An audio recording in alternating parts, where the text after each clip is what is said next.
Today's episode is brought to you by Dr. Jeffrey Halstead, DMD. Dr. Jeffrey Halstead has been Canandaigua's hometown dentist for more than 35 years, offering routine dental care as well as cosmetic dentistry, implants, and dentures by their highly trained and experienced staff. Visit them online at canandaiguadentistry.com or find them on Facebook and Instagram.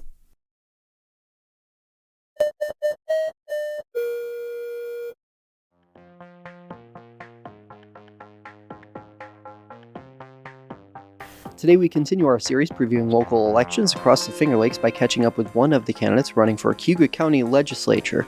Aileen McNabb-Coleman joins me in studio. Aileen, thanks so much for being here today. Thanks, Josh. Thanks for having me. So let's start with the easy question. Why are you running? So I'm running for re-election. This would be my third term in the Cayuga County Legislature. I believe that we built a lot of momentum my first term. I was elected for a second term. That was quickly derailed by COVID. So there are certainly some things that I would like to complete before I end my time on the legislature. We do have term limits, so this would be my last term.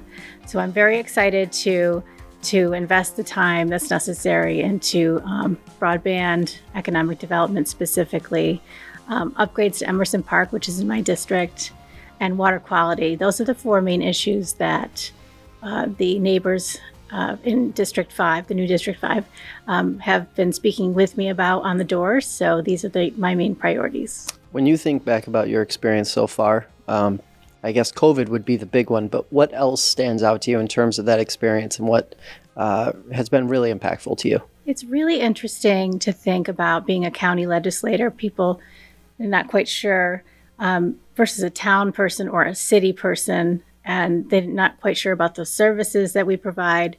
It is very involved to be a county leader. It's very, I end up getting invited into people's homes. I'm on their farms. I have joked a couple of times that, I've kept boots in the back of my car because, I'll find myself in a situation where I'm, out someone's house and they'll say, let's come out and look at the stables, that I'm ready. I don't want to be like an amateur in that way. But I've certainly, I find that that we aren't called on enough as county leaders. So I've really made it my own goal, I guess, in making sure people know how to get a hold of me and know that I'm there to listen, that I care. And then when you do start delivering results, the word quickly spreads about, how people can get a hold of you and how you work for them. Let's talk a little bit about some of the issues. First up, you mentioned economic development being a priority for you in this what would be your last term. What does successful economic development look like to you? What's your vision for that, especially given that Micron is going to be having a big impact over many years in neighboring Onondaga County? So what I think about is quality of life first. So certainly our water quality is a major component here to economic development, and also our quality of life being that our county parks, having free family-friendly programming is really important. When I was looking for places to live, I grew up in Auburn. I was away for 12 years, came back. When I lived away, I lived in Albany and Rochester. When I decided on where to settle down, I looked at how, our marginalized communities, our vulnerable populations are treated. I look at how our preschoolers, if there's enough enrichment programs in the community. I look at how our aging population is treated. And when I moved back, I quickly looked around and thought, oh no, I'm missing that. And of course, I wasn't looking at those things. I was happy to be home, and I love our community, and I love being near my family, of course. But I realized that those areas needed to be developed. So when you develop those areas, I believe that people stop driving past or driving through your community and will stop in your community. So I believe that setting the stage is really important. Secondly, we need to have collaborative communication between all sectors of our county. So that being the city of Auburn and Cayuga County. We need to work together as one voice, and we need to build partnerships regionally and within the state as well. You mentioned broadband. How much of a roadblock do you think that is currently to economic development across the county, not just in your district? That's a great question. So during the pandemic, it was very clear that we had some major barriers with our digital divide in our county. So in 2021, I was able to partner with 5 of our surrounding counties, work with the Central New York Regional Planning and Development Board, and enact a study to locate the gaps within our county. So we were able to locate where exactly the broadband is needed. And we found that just under 3,000 homes and businesses were not hooked into broadband. So that was in 2021. And since then, unfortunately, there has not been any movement on how to secure funds to fill those gaps. So upon my reelection, I would be very interested in taking some of our American Rescue Planning funds and designating that for filling those gaps.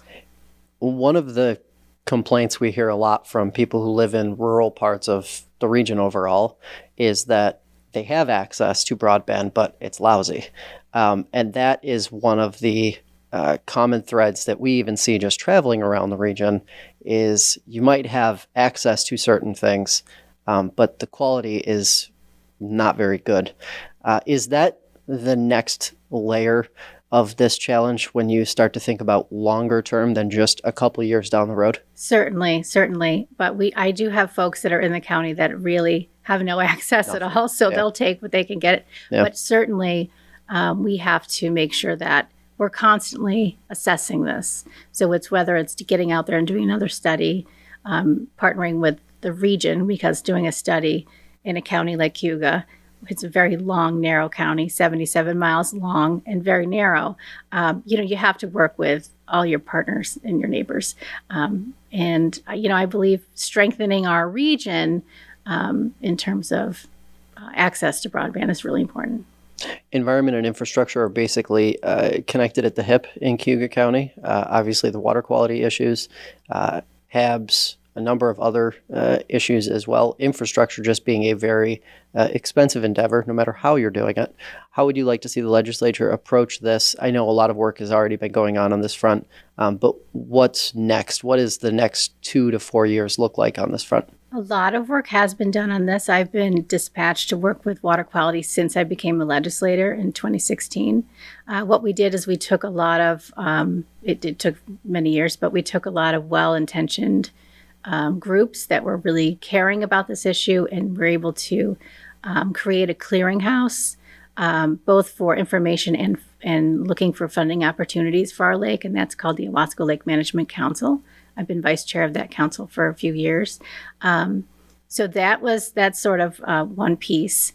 We have to, work together. We have to take, when I say a clearinghouse for funding, certainly our soil and water conservation district gets their own funding. City of Auburn can get their own funding.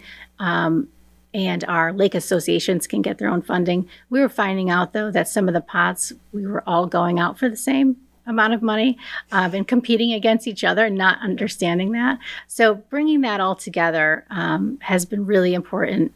It's also, this group has become a kind of a stronger lobbying group. Yeah. So getting to Albany as much as possible to talk about the issues that we have in our county specific to Owasco Lake is very important. How important is that advocacy? Because it's from the conversations that I've had with folks running, and even just in general, another lake, Canandaigua Lake, is kind of dealing with the same sort of issues.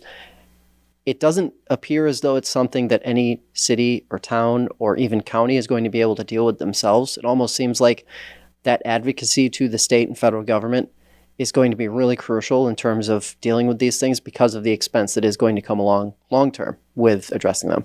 Specific to Owasco Lake, we are the first Finger Lake to be affected by harmful algal blooms in our treated drinking water. This was in 2016. So we were very, very close to issuing a do not drink order in our county, which the water that comes from Owasco Lake serves up to 45,000 residences. So that was a pivotal moment. Then since then, that's when we pulled everything together. We also enacted new rules and regulations that were sent up to the state. Unfortunately, that hasn't had our desired outcome.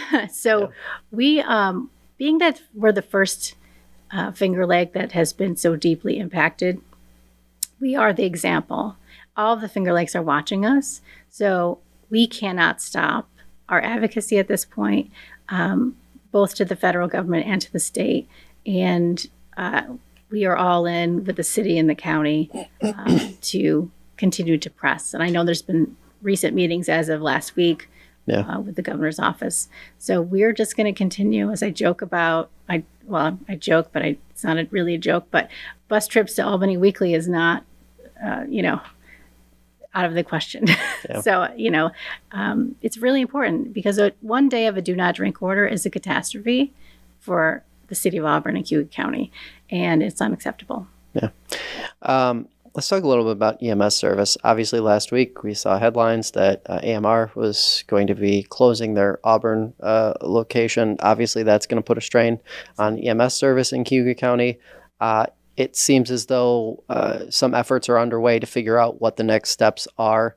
But kind of pulling back a little bit, when you think about EMS service in Cayuga County, a 77-mile long county, how much of an issue is this for the Cayuga County Legislature? And is it one that basically meets dire circumstance at this point? Because having less in an already stretched area seems like it's a recipe for disaster. We were close to a recipe for disaster during COVID when we had to have fly ambulances staged at the fairgrounds.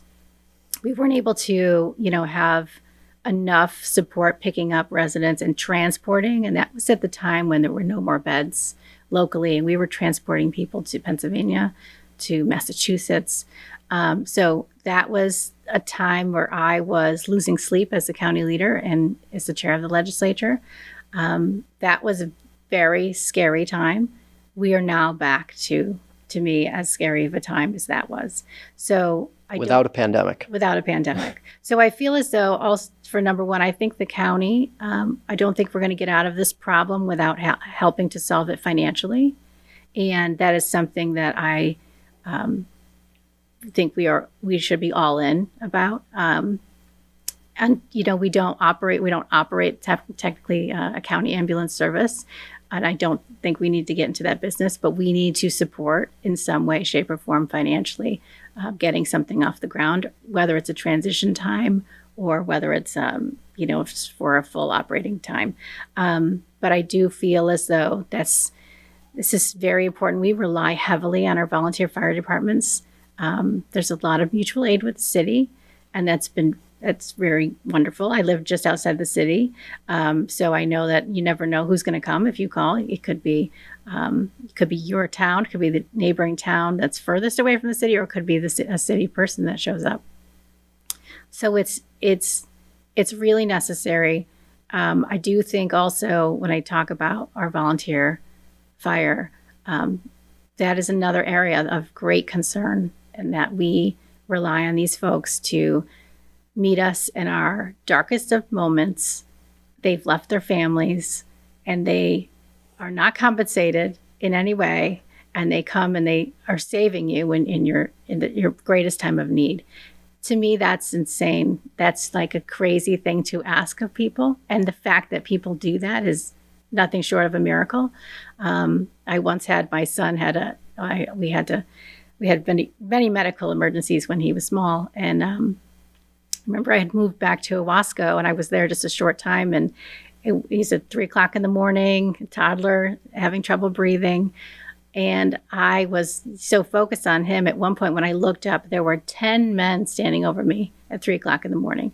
I was amazed. I couldn't thank them enough. And that has never escaped me. So the very fact that these folks do that work is so important. We need to do everything we can.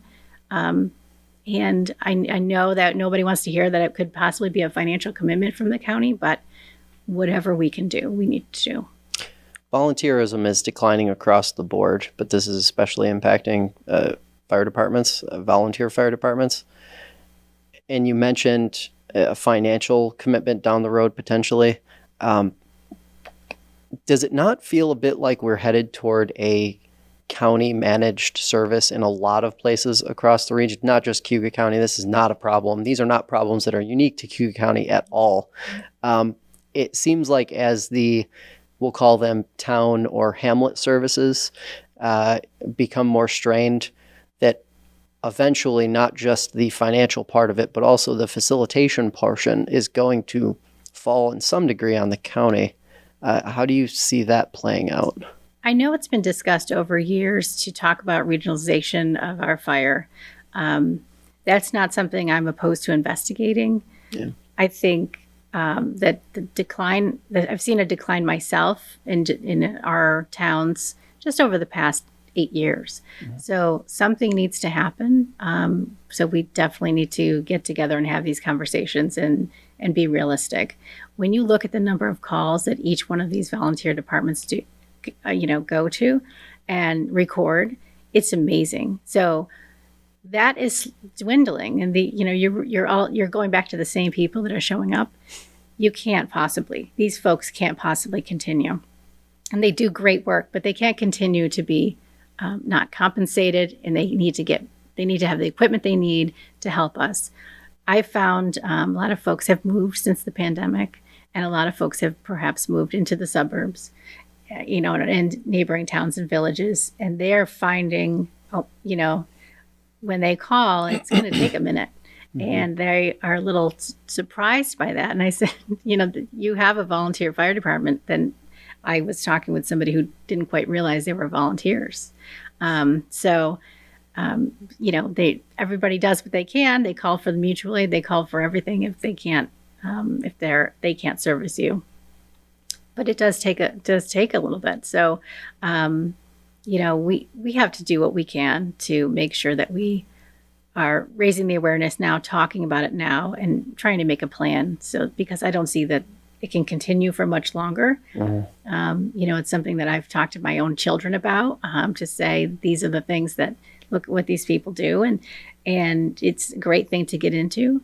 But it's unfortunately, I don't see it as sustainable at this point. So we need to do something. Yeah. Let's talk a little bit about housing, whether we're talking single-family development, rental prices continuing upward, Airbnb properties, and those sort of becoming overpopulated here in the region, or lack of senior housing. All four of those are big issues. When you think about Cayuga County, not just your district, but the entire county, yes. How is Cayuga positioned on these issues, and what do you see as the big opportunities in the next 2 to 4 years? So I am serving on the Micron Housing Committee. The good news about having Micron peek its head in the region is that, folks, we quickly got folks together to talk about some of our major issues. So having a housing committee with the county and the city and many stakeholders involved has been wonderful, because we're actually talking about these issues. And, we're talking about, mostly like how are we going to position ourselves for Micron to be attractive and to possibly deal with an influx of population. But we're also at this point talking about doing an overall assessment. I'm hoping the county and the city can partner on that assessment and actually get down on paper so it's clear and everybody is aware of what's available to us.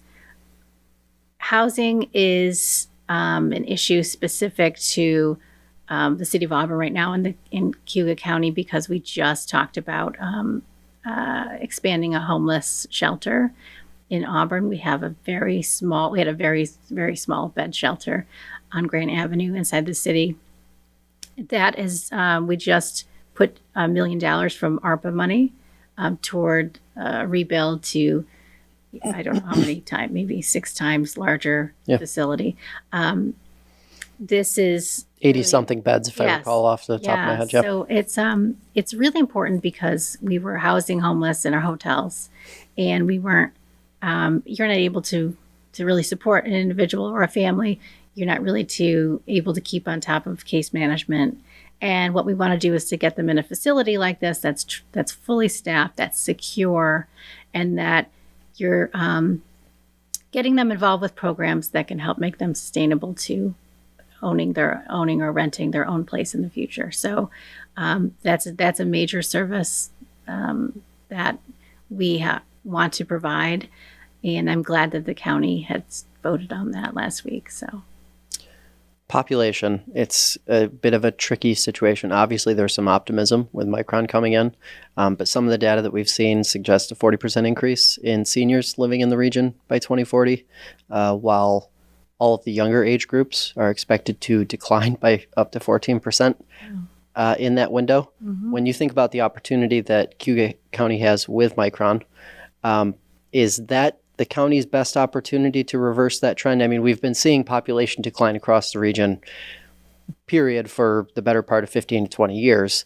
But is this the first real good opportunity to potentially make some headway there? I'm going to go back a little bit to the pandemic. So we actually had a lot of folks come back during the pandemic, and those people have purchased homes and are living here. So that was something that whether they were grew up in the area and came back, or they somehow found us on a map.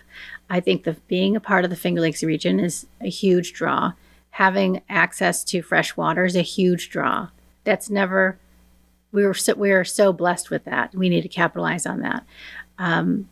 It's not just the idea of Micron. We have lots of expansion going on in our businesses in Cayuga County, specifically. I'm not sure about the region, but I know in Cayuga County. So we are, I think, slowly inching our way back.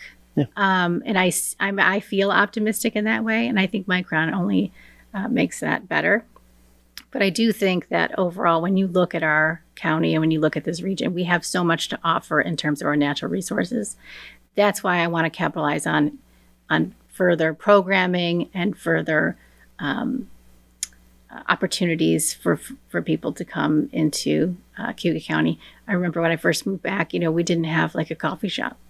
Now they're plentiful now. Yeah. When I first came back, there was no place to take your children to go play. They're more plentiful now. So it's been, in a short period of time, we've seen an increase in options for folks. So I think when people do come back to visit, or when they're passing through, they're like, well, where is this place? What's Owasco Lake? I never had this opportunity before, or I grew up here and I just didn't like it and I moved away. Now when I come back, it's just so much better. So we're slowly inching back, but it's, and then regarding our aging population, that is a concern as well. We need to talk about housing, and we need to talk about further services for them too. When you think about the county's budgeting process over the next few years, any concerns with regard to the amount of money that came into the county from the federal government during the pandemic, being able to maintain some of the things that perhaps were possible because of that? Or do you think the county's in good shape to be able to continue doing what it's doing? We received $14.8 million from the federal government.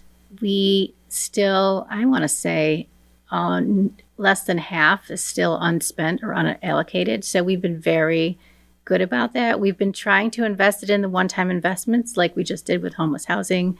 I immediately took $1 million off the top, presented it to my colleagues, and passed it for Emerson Park upgrades.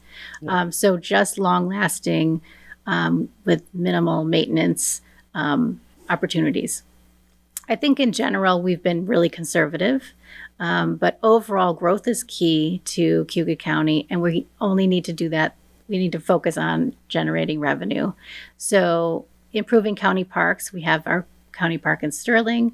We have a huge education center that's being built there. It is like the best kept secret. So folks are discovering that. So once we do programming there, it becomes revenue generating. Emerson Park is a great park. A lot of weddings happen there. Our shelters are all rented. It gets booked up every summer. But improving those shelters, improving the programming, that's only going to help generate revenue. We also need to talk about, all the other businesses and partnerships and whatever we can do in our region to help ourselves to continue to generate. But growth is going to be key. And, preserving our natural resources in our parks is going to be huge. Yeah. Last up, what's your pitch to voters? Why should they choose you on Election Day? Oh, thank you. That's always a great question, because it's that self-promotion is something that I'm not exactly excited about. I can promote the county, or but promoting yourself is sorry. You're running for office. You're gonna have I know, it's like I should be used to this. So I've spent a lot of time in Cayuga County building partnerships with our department heads. I've been endorsed by CSEA, our county workforce, to be successful in this campaign. I have really worked hard to become a trusted leader in the county. I am a proven leader in the county. I have built networks in partnerships within this county and outside of this county. I've built a lot of momentum around those 4 issues that have been identified by my district, and I want to see that through. I want to continue to move the leader and move the needle and move the county forward. All right. Thanks so much for the time today. Thank you. I appreciate this so much. Thanks. That'll do it for this edition of FLX Today. If you'd like to hear more conversations like this one, check out the show on your favorite podcast platform or subscribe to the FingerLakes1.com YouTube channel. Have a great day, and we'll see you next time.